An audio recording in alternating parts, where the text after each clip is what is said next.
This pie chart was made from statistics from the Auditor General's report, November 1993.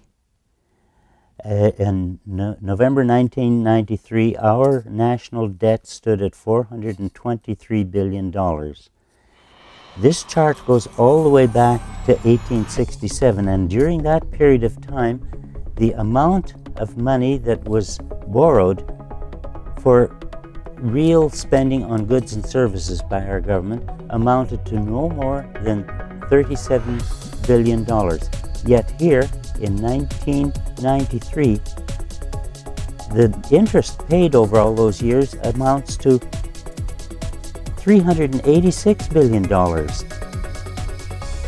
for only having borrowed that $37 billion through all those years. Now, the bulk of this interest, of course, comes as a result of us stopped using the Bank of Canada in 1973, 74, whenever it was, and borrowing wholeheartedly from private banks. Why are we paying out this amount of interest, and to whom? Yeah. But this helps you to see the picture, what the money scam is doing to us collectively.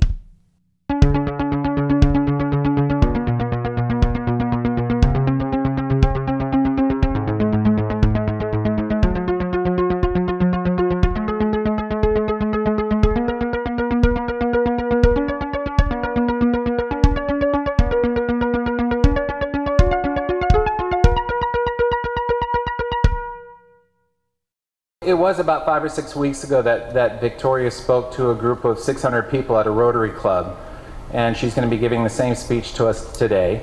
And I saw it, I think a week or so after it hit the web, it started going around, and so I quickly got on the phone and talked with her dad Zane and invited them here. And so we have a very special treat. So Victoria, come on up, do your thing.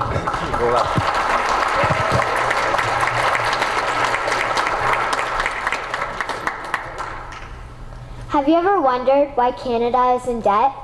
Have you ever wondered why the government forces Canadians to pay so many taxes?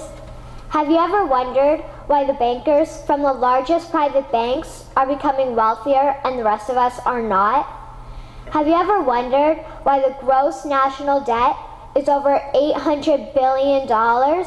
Or why we are spending $160 million a day on the interest of the national debt?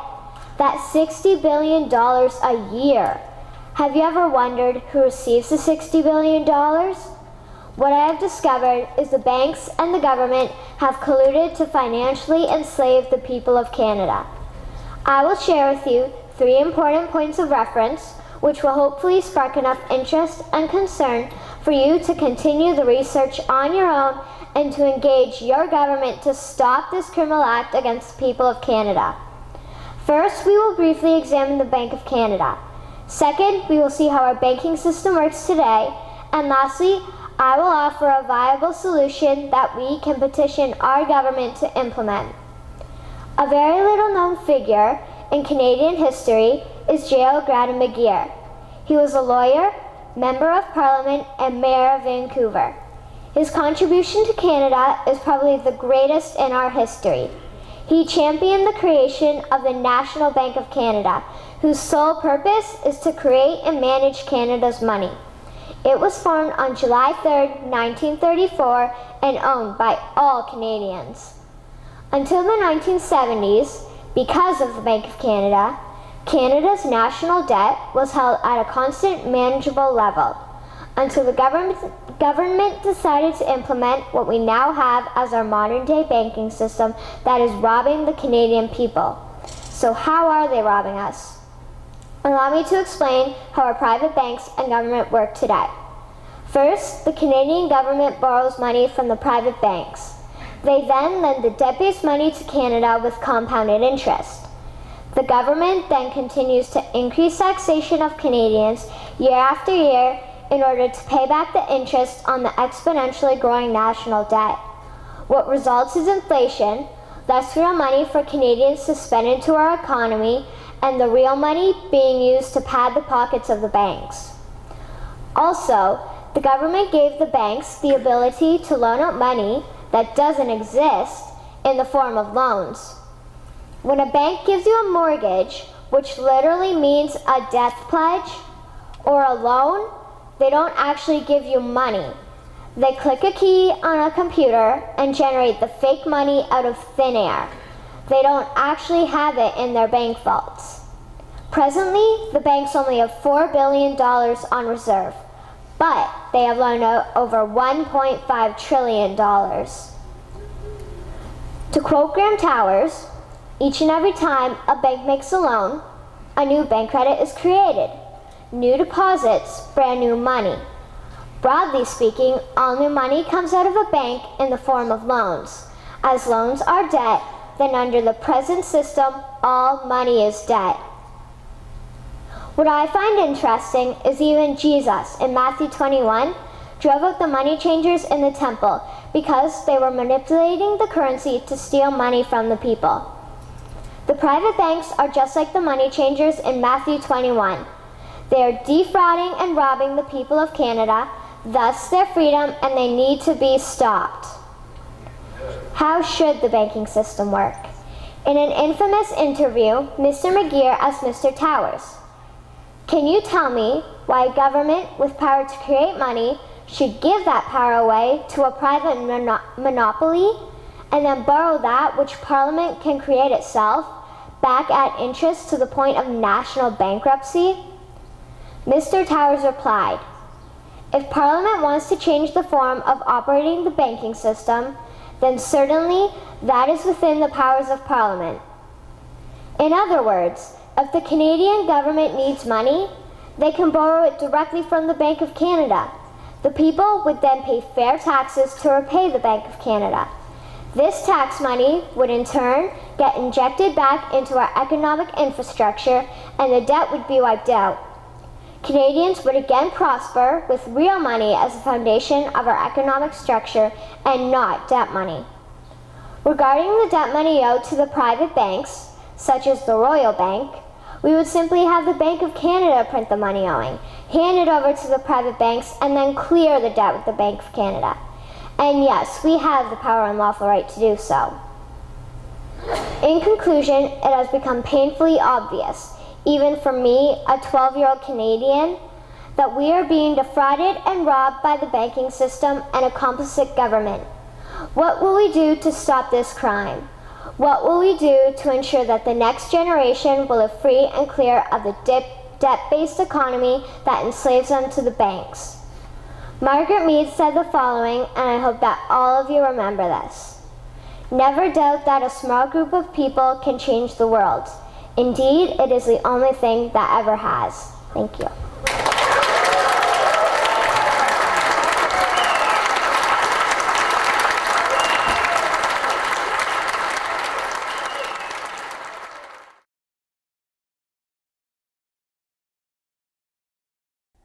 Hello, my AMI friends. Will Abram here, greeting you from my home in beautiful Maple Bay on Vancouver Island, British Columbia. I want to express my sincere joy about what I see coming into this world today. I see a new generation of great young thinkers, and they are speaking out. They know a better world is possible. I'm so pleased to have 12-year-old Victoria Grant and her parents on board with me here.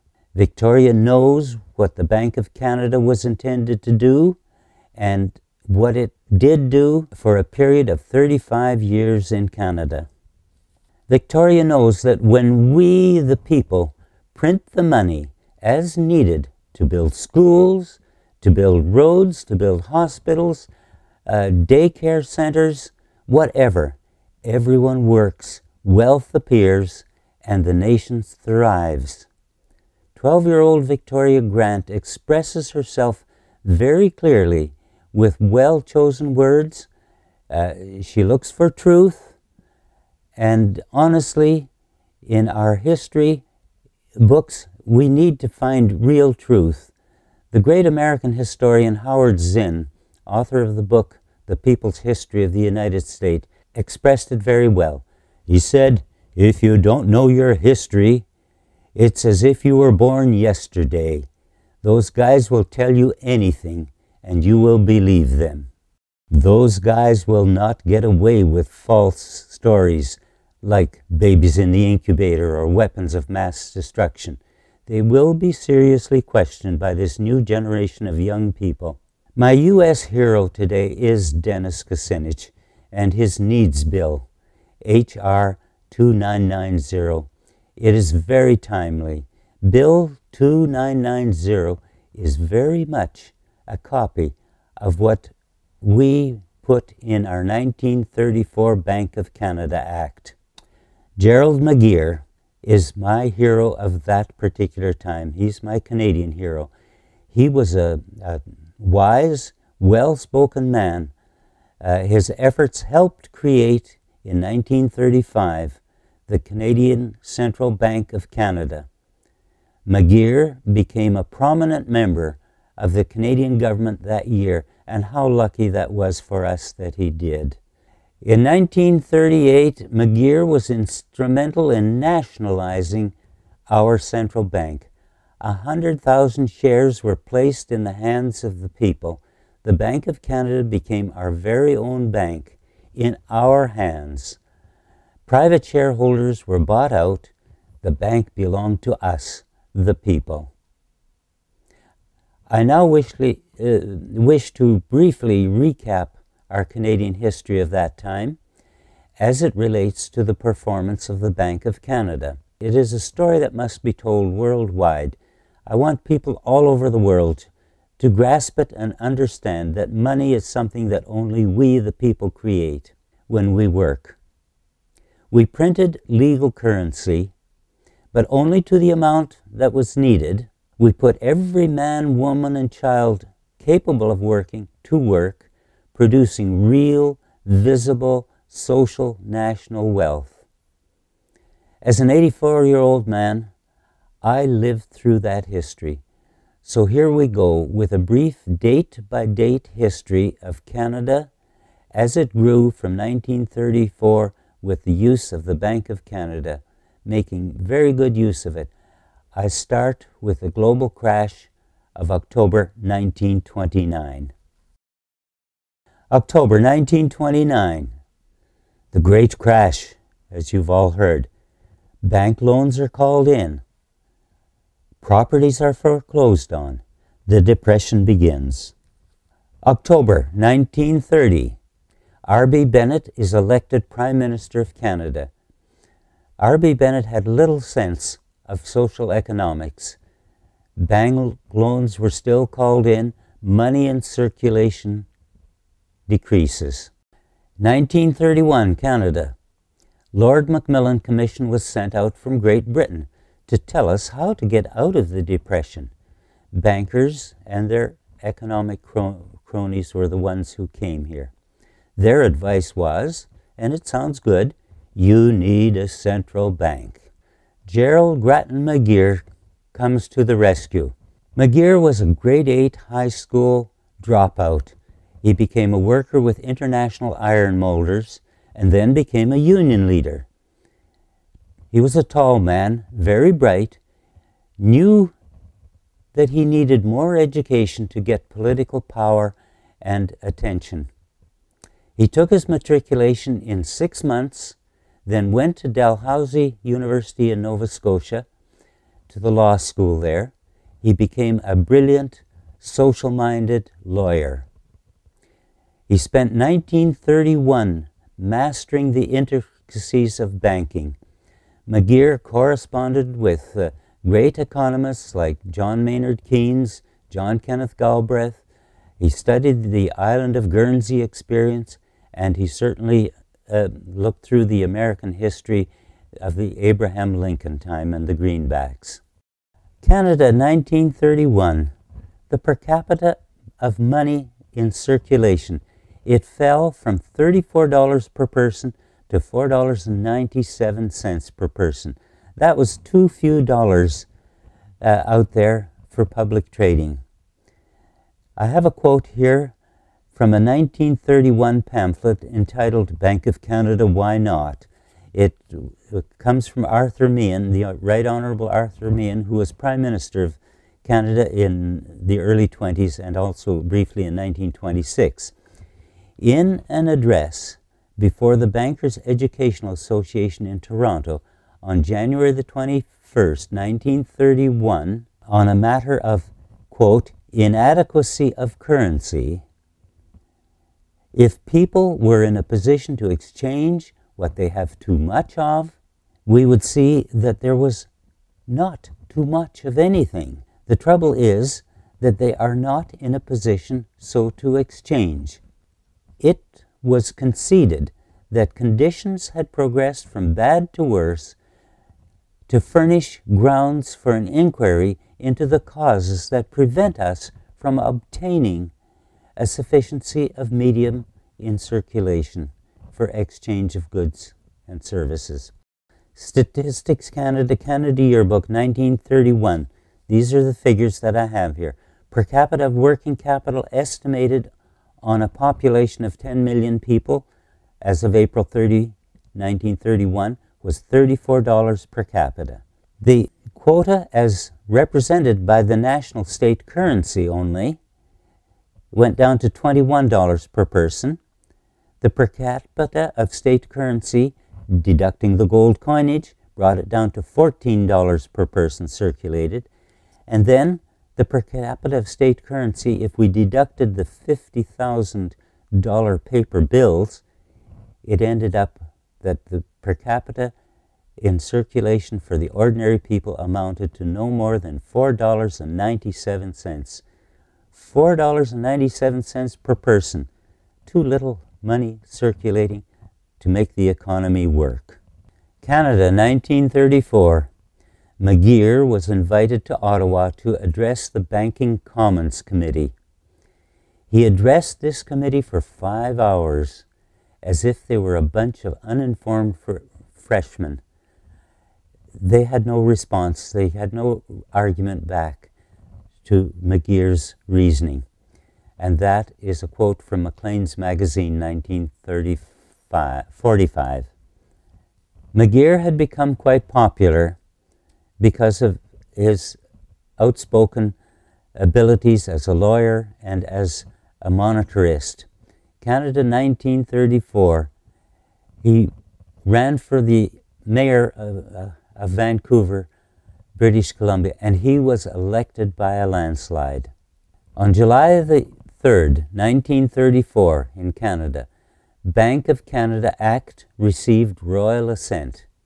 It became law with the exclusive right to create the nation's credit and currency, but it was still a central bank, still owned by the non-wealth producing shareholders. McGeer that year, Canada 1935, he published his book called The Conquest of Poverty. It is a book worth reading. It is a book that you will not find in any library in Canada, and I would no doubt say likewise in the United States.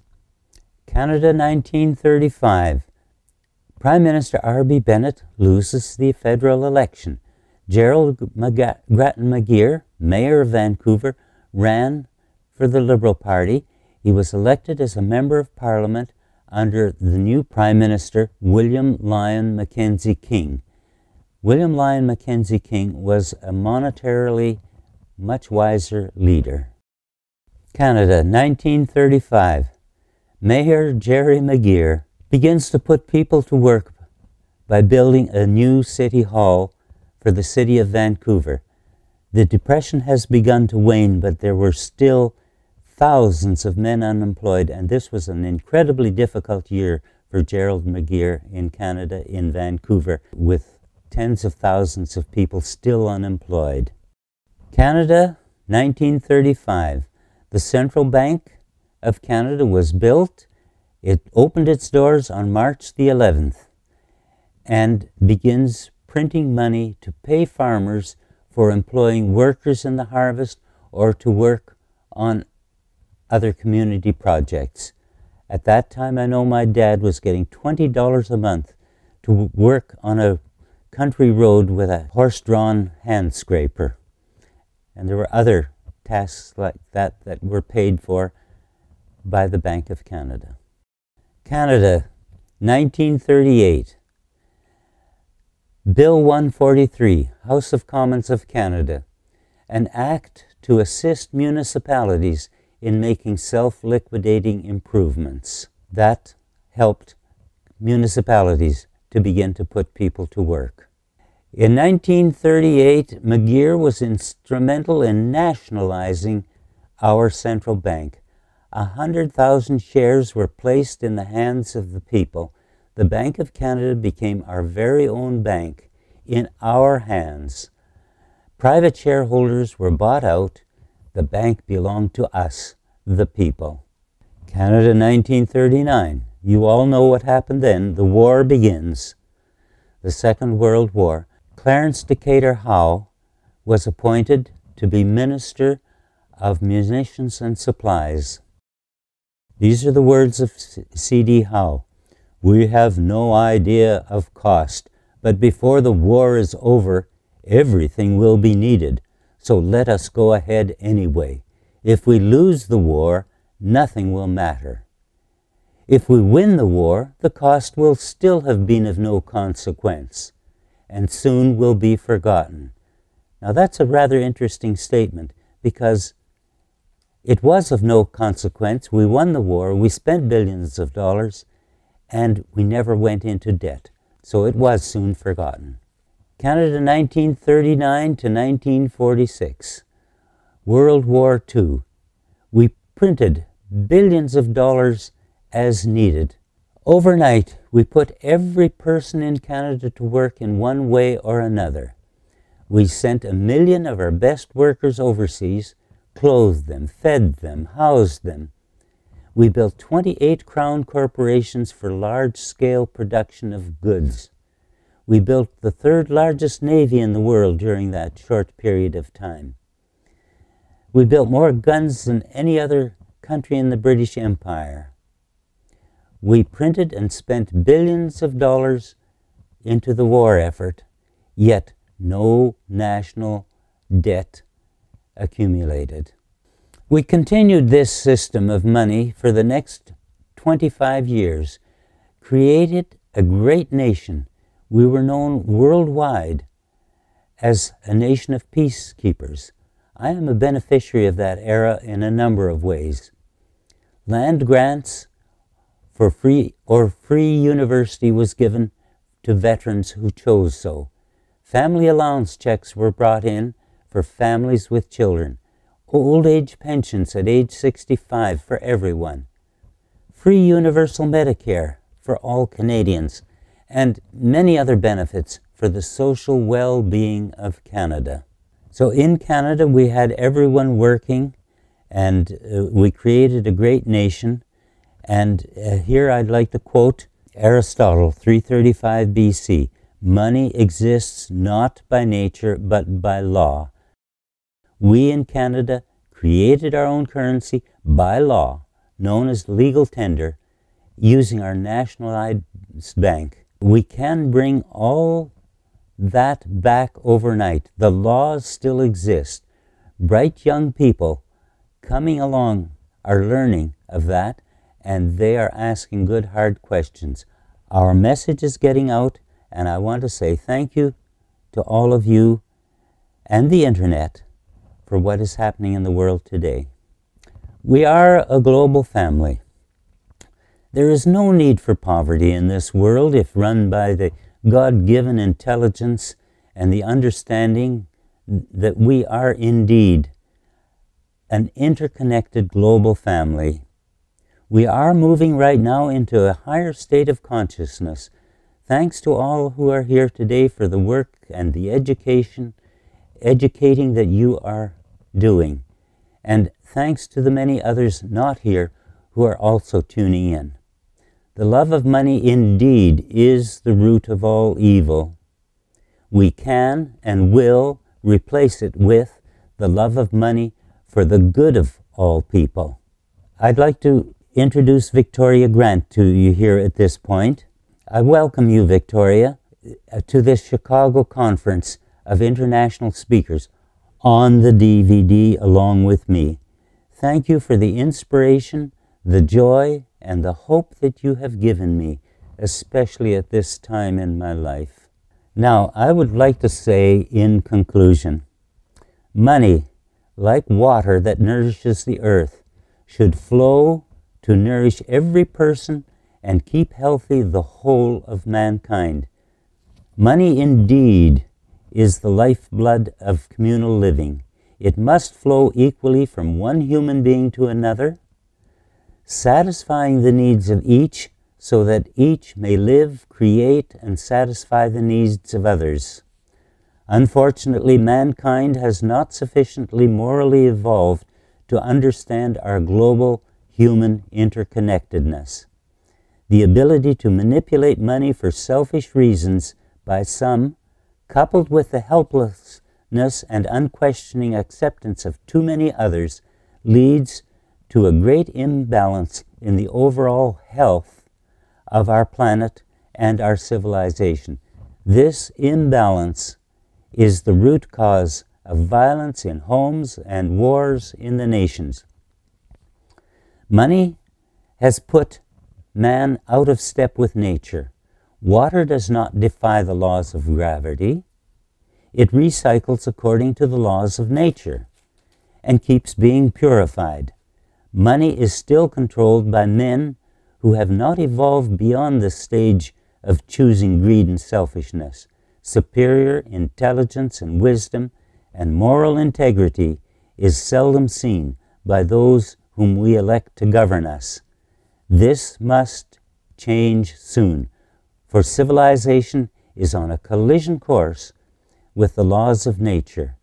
Greed and the love of money is destroying the air we breathe, the water we drink, and even the soil from which we grow our foods.